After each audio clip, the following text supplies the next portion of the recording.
Hi, everyone.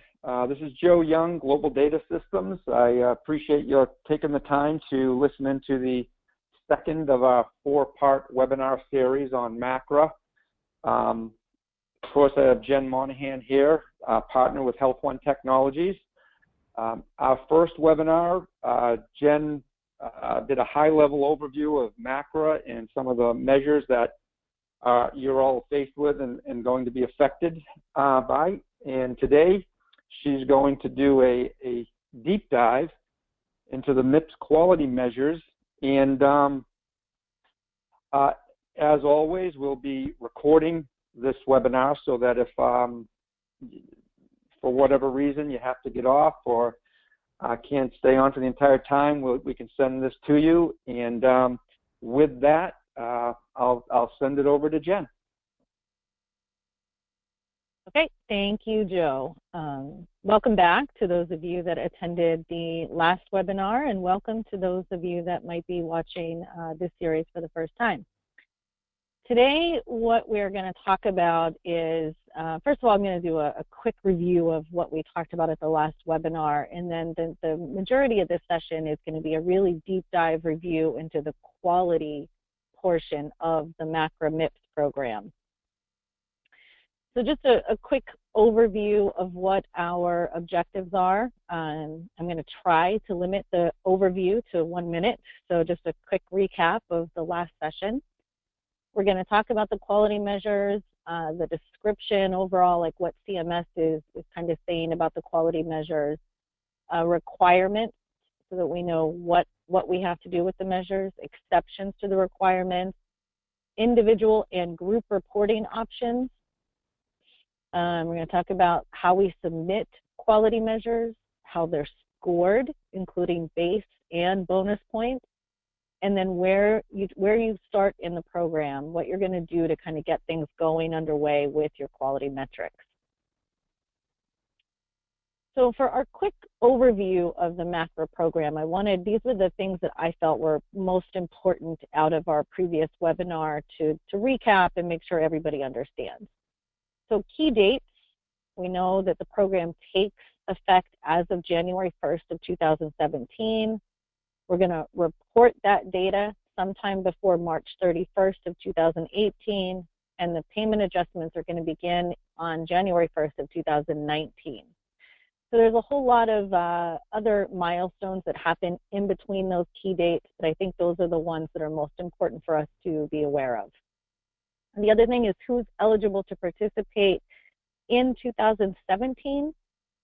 Again, this particular eligible clinician area will change 2019 and forward, but for today and for the sessions that we're doing, we're just talking about 2017.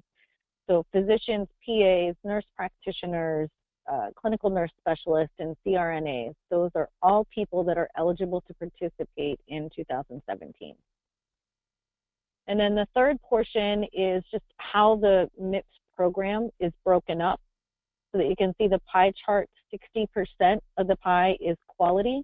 That's what we're going to speak about today. 25% is advancing care information. That will be in our next webinar. And then the last smallest portion is improvement activities, and that will be in the final webinar of our series. Quick review of a financial calculator so that we're reminded why we're doing all of this. This sample financial calculator is based on a practice that has $1.5 million in Medicare revenue. As you can see, the incentives, the base incentive or penalty is 4%, and then there's also some exceptional performance bonuses that go all the way to 10%. So in a organization like this that has 1.5 million at stake, the penalty could be anywhere. It's going to be roughly 60,000, could be a little less depending on how things participate, but at the max, that's what that penalty is going to be. And then the incentive dollars, the base incentive dollars reflects the penalty, the budget neutral program.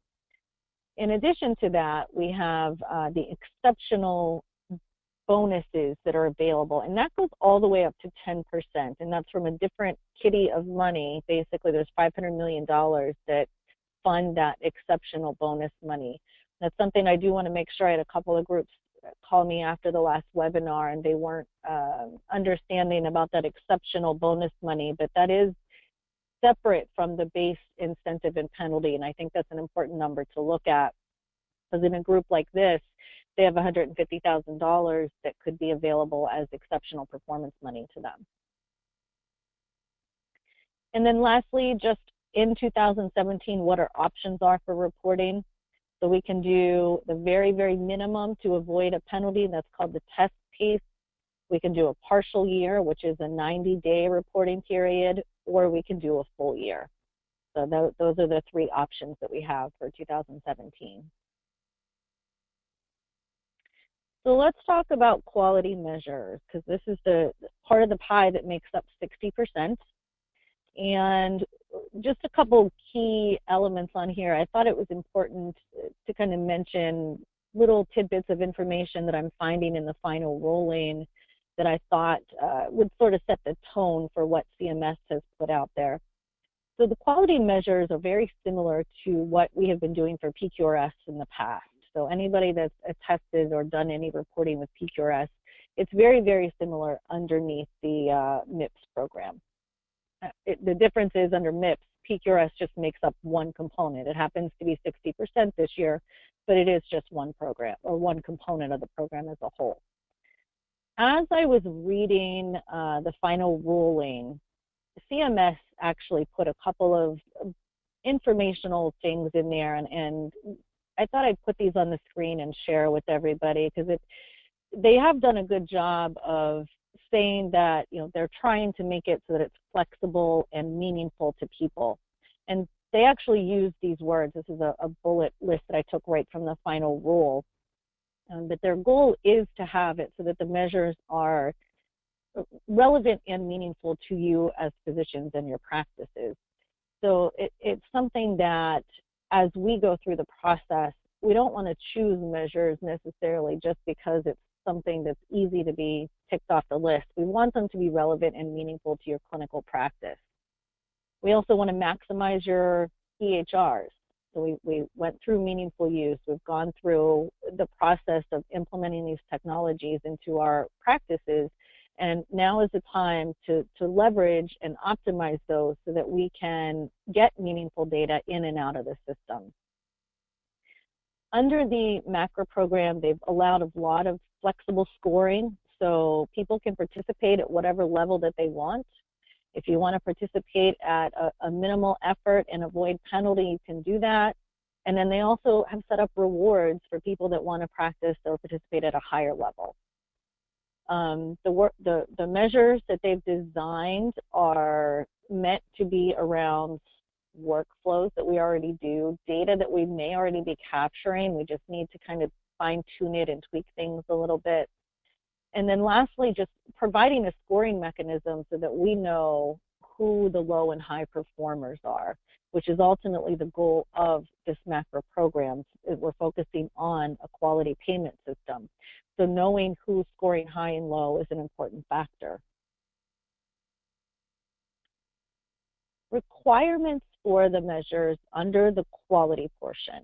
So most eligible clinicians and groups, and I'll explain that a little bit later in the slide, but we must select a minimum of 6 measures. So in the past, in PQRS, we had to select 9 measures, and they had to be under different domains. They had to cross multiple domains. With the quality program, we only need to do 6, and they do not need to be across the domains as they had been in PQRS. One of the measures that we select must be an outcome measure. If there is not an outcome measure that works for you, then you have to choose another high priority measure. But one of them has to be preferably an outcome. If not, then we go to a different high priority measure that we could select from. And then also there was a lot of discussion about cross-cutting measures in 2017. They have taken that out for a transition for 2017. I think that may come back in, but we don't need to worry about cross-cutting measures at this point either. A couple other small things to notice. Eligible clinicians and groups. Again, we have to report on 50% of the patients that meet the denominator, and that's across all payers. So that's an important thing to know. In meaningful use, if some of you have participated in that, you can remember that we reported against all patients, whether or not they were Medicare. It's the same concept with quality measures. As we're reporting this data, we're not separating who's Medicare and who's Blue Cross and who's Aetna. We're reporting across all payers of 50% of our patients that meet the denominator. And then the other key factor is, as we pick our measures, we have to have, in order to get a performance score, we have to have at least 20 cases that fall in the denominator. So if you want to pick a measure that has only a couple of patients, you're not going to be able to get a higher performance score on that. You will get the base minimum, but you won't get a higher performance. So we want to look at measures that have enough patients in the denominators to meet that 20 case threshold. So that's another important factor to keep in mind. What are the exceptions? So the exceptions are pretty limited on this one. There's an interesting one with CMS has defined specialty sets, and they are available for most specialties. Actually, I think just yesterday, however, for nephrology, and nephrology does not have a specialty set, so that's just a little FYI out there. But most specialists, there is a specialty set to choose from. If there are fewer than 6 measures in that specialty set, you don't have to do 6 measures. You just do the measures that are included in that specialty set. So, for instance, interventional radiology, I believe, only has 3 measures. So they're only going to need to report on those 3 measures to make the requirements for the quality program. You're not penalized in any way. They adjust the final score. They just kind of weight it a little bit differently, but you don't have to go above and beyond your specialty set. So they've built in some flexibility to allow for those specialists that may not necessarily have a lot of patient-facing interaction. And they've kind of said, okay, we think these ones could be relevant to you, but you don't have to do more than that. So that is an exception to the requirements for quality. Individual and group reporting. So I've gotten a lot of questions about this over the past few weeks, and I think this is going to get even more complicated with larger groups in particular. So there's 2 ways of reporting. The first is that we report each clinician in our organization on an individual basis. So what that means is at the end of the year, whenever we do our actual reporting and attestation, we report each doctor individually with their own measures and their own scores. So the good thing about this is that providers would be able to have more of an input to say, okay, I'm a provider and I want to choose these measures, and these are the ones that I feel I can personally do well with. They could also be standardized across the practice. So if we say, okay, we know that these doctors want to report individually, but as an organization, we feel these are the measures that we should create standard, they could certainly do that. Each provider would then be, their payment adjustment would happen based on their individual performance. And that's where I'm getting a lot of questions, where some providers don't necessarily want to be lumped in with the group. They want to do their own individual thing. And this particular mechanism would allow each of those individual providers to be judged based on their performance. The administrative burden to this may be relatively high, and that's why I wanted to just kind of put all the pros and cons to this element in there, because reporting, monitoring for each individual provider could be quite extensive. So it's going to be something you want to think about as you go through the process of selecting measures. Group reporting. The score is based on measures submitted from the group, regardless of specialty, and I think that's important. So if you're doing a group reporting, it's going to fall under your tax ID number. Whoever falls under that tax ID number, the measures are the same for that group. So if you have a large multi-specialty group, for instance, you're going to need to choose measures that make sense for your group as a whole. The payment adjustments are done on the entire group based on an aggregate of the performance scores. So that's just, at this point in time, it's like a group exercise. Everybody gets graded based on the average score of the group. Again, you can select measures across the board. These are the standard measures that you're choosing from. There would be a lower administrative burden. The downside to this is that the higher performing providers, they may be impacted by the lower performing providers, or vice versa. You know, you're going to average that out as you go through the process.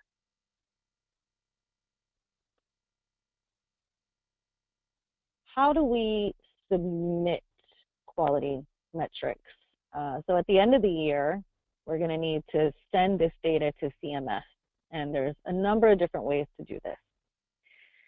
One is the QCDR. Those are typically tied into your EHR system. So for those of you using GE Centricity, I may have some other folks on the call as well, but GE Centricity uses the tool called the CQR tool, and that is a QCDR product. There are also certified registries. There are hundreds of certified registries out there that people could choose from. We can submit through claims, and we can also submit through the CMS web interface. Notice that beside the QCDR and certified registry, I have parentheses that say there's bonus points available. CMS calls those submission methods end-to-end electronic reporting. So by using one of those two, at the end of the process, whenever I'm tallying up all of my points, I can get bonus points if I'm submitting doing those things. It's perfectly acceptable to submit via claims if that's something an organization chooses to do. You just won't have bonus points available for that.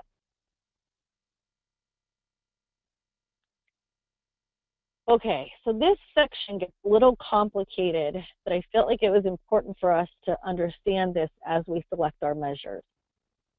So the scoring of quality measures, remember, it makes up 60%, so it's pretty significant that we pay attention to how we're being scored. In the future, like in 2018, for instance, and forward, this component is going to be weighted slightly differently because the cost component is going to come back in, and there'll be 4 components of MIPS and not 3. But for 2017, it's 60%, so we want to really kind of pay attention to this area. Every measure will have a score from 0 to 10. So that's pretty straightforward, I think, from that perspective. Every measure that is reported in 2017, regardless of your performance, is going to get 3 points. So that's an important thing. That CMS has set that as sort of an average. So no matter what, if you report something, it can be a 0 performance, but you're going to get 3 points. So that's an important thing to know about. If you do not report on the measure at all, so if you report nothing, no quality measures, you're going to get a 0 for this component of the program. And then if your performance in the particular measure is good, if you have a higher performance, a higher benchmark, that score is actually going to increase. So you get 3 at a minimum, you can get all the way up to 10. This chart represents the scoring mechanism and how it's going to work. This is taken directly out of the CMS final ruling. If you notice in the second column where it has the sample benchmark, so this is assuming that you score, for instance, a 10%. Let's just assume that's your threshold. If you score a 10%, you're going to fall in the second column or second row where it says benchmark decile 2. Because of this floor that they have with giving us 3 points, you're going to automatically get 3 points. In the future, when they get rid of that, where we don't have this sort of a safety net, you would have only gotten 2 points, somewhere in that range. The higher you score, so if you get up to an 80, 85%, you're going to get the 10 full points that you have available in the program. So those are things to kind of keep in mind as we're going through. We want to talk about, to get the most points, we want to do things that we can perform well at. So every clinician or group gets a base score for quality. And the way that this is calculated is we take the highest performing measure. So you can submit, we have a minimum of 6, but you could submit more than 6 measures. CMS will take the highest performing measures that you submit. They take that total and they divide it by the total possible points. Then it's multiplied by 60, which is the percentage that we have, for the weighted of quality. That will decrease, like I said, in 2 years, that'll be 50 and 40 and so on. And that gets us our total score for quality. So this is confusing as it's written down here. The next slide, I actually have a sample with real numbers so we can take a look at it. So if an eligible clinician reports 6 measures, 3 of them, they do really, really well, they get 10 points. 2 of them, they're in the middle, they get 7 points. And 1 measure, they just do the very minimum and they get 3 points. So the totals add up to 47 points out of 60, which were the possible, times 60, because that's our weight of the quality component, and that will equal the 47 points. So for 2017, this particular math is pretty simple because we're having the same 60 and 60, but that will change in the future again. So this algorithm as a whole needs to kind of stay in place because this is how it's going to work moving forward. So this person got 47 points as their score in the quality program. There are also bonus points available. So there's 2 types. There's the measure type bonuses, and then there's the measure submission method bonuses, both of which are capped at 10% of your denominator. The denominator is 60, for instance, so that means that 6 bonus points can be awarded. And these are these can be both. You can get the measure types and the measure submission methods. So you could actually get 12 bonus points if you maxed out on these. The measure type bonuses, you get 2 points for each additional outcome or patient experience measure, and 1 bonus points for high priority measures. So the way CMS has this written in the final rule is that if I'm going through and I select my 6 measures that I have to do, and there are extra measures that meet outcomes or they meet a high priority measure and I can accomplish those, if I report on them, I'm going to get bonus points. So you're kind of going above and beyond what the minimum is, and then you get the potential bonus points. And then the second part of that is the submission method. So back whenever I talked about how I'm submitting, and I talked about the QCDR and the certified registries, so each measure that I submit using those mechanisms, I get 1 bonus point. So if I submit 6 measures using a certified registry, I'm going to get 6 bonus points. The total quality score, this is important, it can't exceed 100% with your bonus points. So the bonus points aren't going to go get you, 110%. So whatever you're doing there as you're figuring out the measures that you're going to use, just keep that in mind. You can't go above and beyond 100%. Okay, so now that you have the measures, you kind of understand what they are, how they're scored, what do you do with that? We have to select our measures first. And that's the first thing we need to do. But before you select the measures, we have to go through and review what's available for your specialty. We also need to determine how you're going to submit the measures. And that's really an important factor, because if you're going to submit via claims, for instance, then you probably need to gear up a little sooner. If you're going to be using a registry, you need to go through the process of selecting the registry. And certain measures are not available for certain submission methods.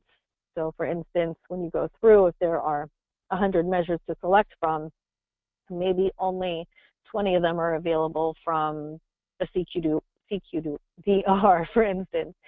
So, there are things that you need to consider. So that submission method is really, really important as you're going through this process. How are you going to submit?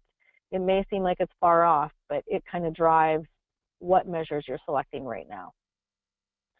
Also, establishing any bonus points that you might want to go after. Maybe I want to look at additional high outcomes or high priority so that I can make a determination if I can get those extra bonus points to be available for my group.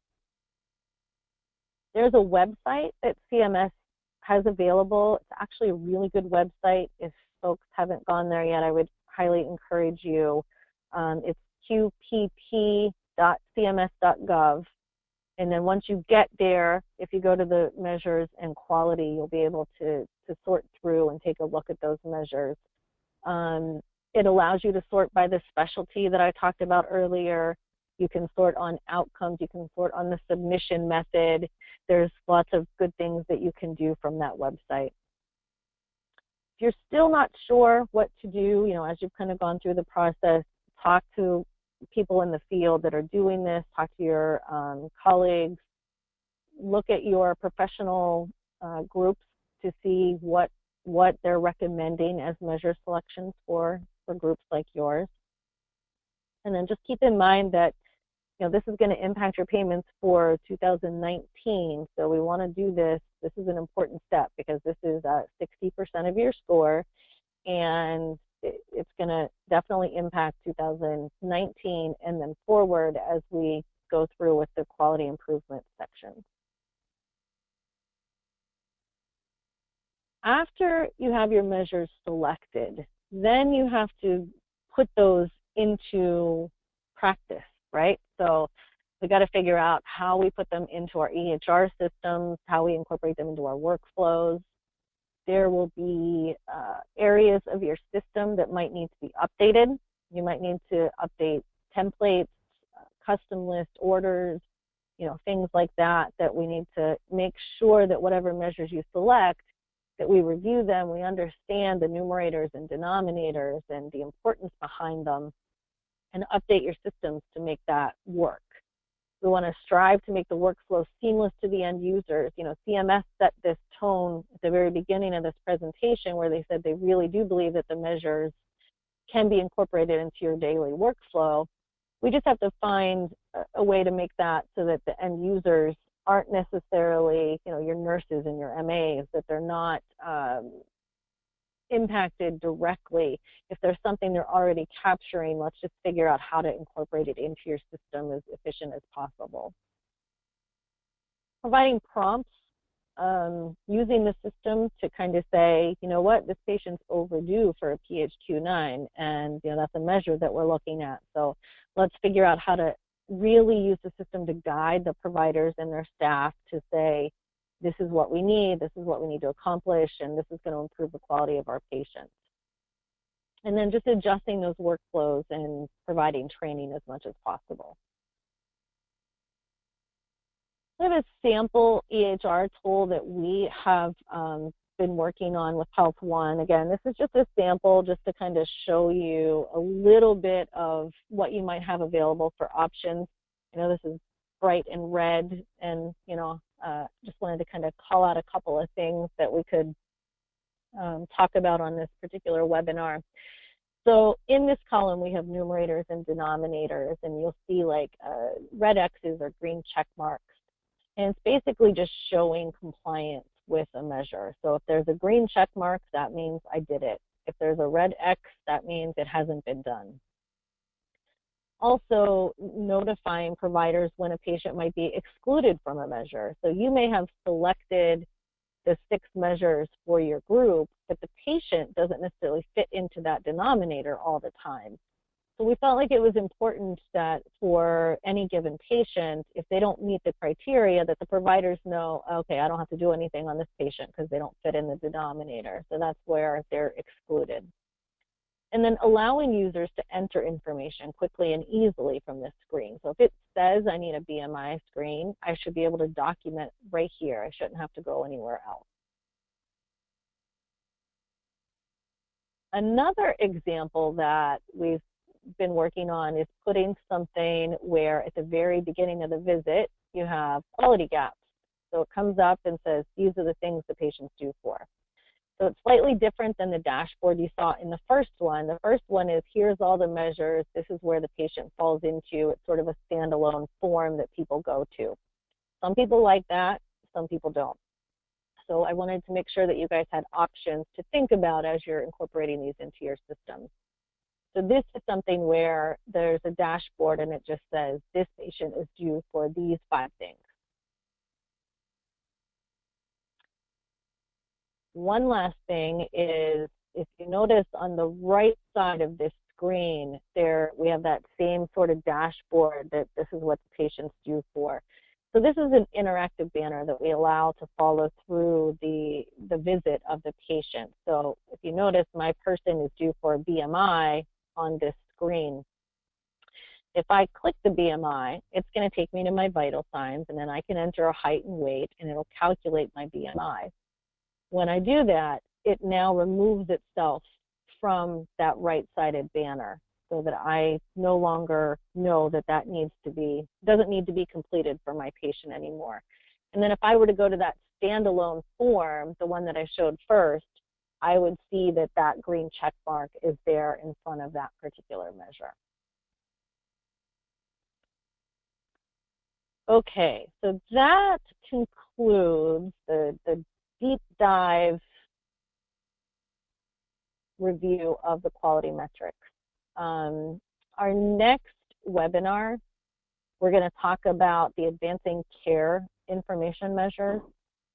In that webinar, and again, remember, advancing care information is mostly about meaningful use. It's very similar to it. So we'll talk about all of those metrics and measures and what they mean to you as an organization.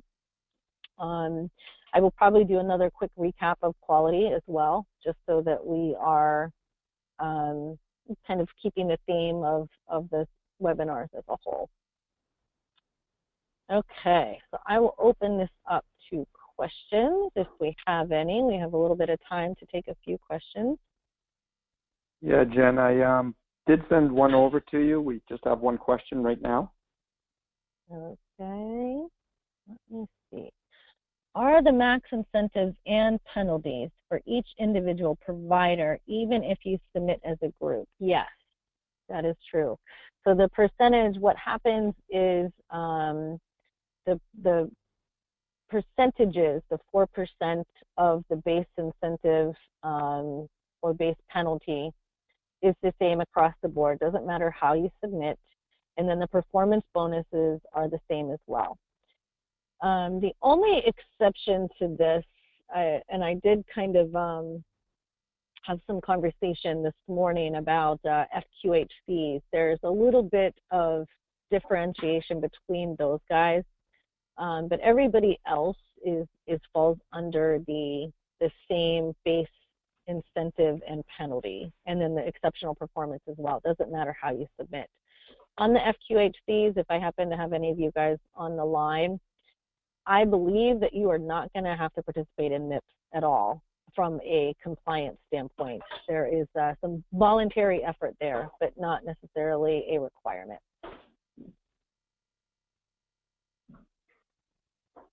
Okay, thanks, Jen. Right now, there's no other questions. If some of the listeners are like me, it seems like this is pretty overwhelming. And is there any simple advice, first step everyone should be taking right now to start the whole process? Yeah, and I think the biggest thing is understanding enough about the measures to select the measures. What I'm feeling is people are jumping right in and just selecting their measures. And while that is the way we need to go, we definitely need to have those measures in place. I think that understanding how those measures can get you the best points is something that we need to really kind of take a step back and look at. There's definitely a lot of information here, but I think understanding how each measure may impact your score is important. You know, if you're an orthopedic group, you may not necessarily want to pick, I don't know, colonoscopies, because it's not something that you're going to ever perform well on. You know, you want to look at measures that you can really get up toward that 10 points that you have available to you, and not just get the 3 points that are listed. Sure. I think the one other thing is, as a group, organizations need to decide what their goals are. Is it to just avoid penalty, or do you want to go after the maximum incentive money that's out there? And that will kind of guide you a little bit as well, because the measures may not matter so much if you're just trying to avoid a penalty. That's good info, Jen. Appreciate it. So we don't have any other questions right now. So with that, I want to say thanks to Jen providing all this information. In 2 weeks, we'll be having our third in the series here on MACRA and MIPS. And later on, probably within a day or two, we'll have the recording available to everyone. So if you want to review something that Jen went over, it'll be there for you to take a look and listen to at your leisure. And so I just want to remind everyone here, there's some emails on the screen here.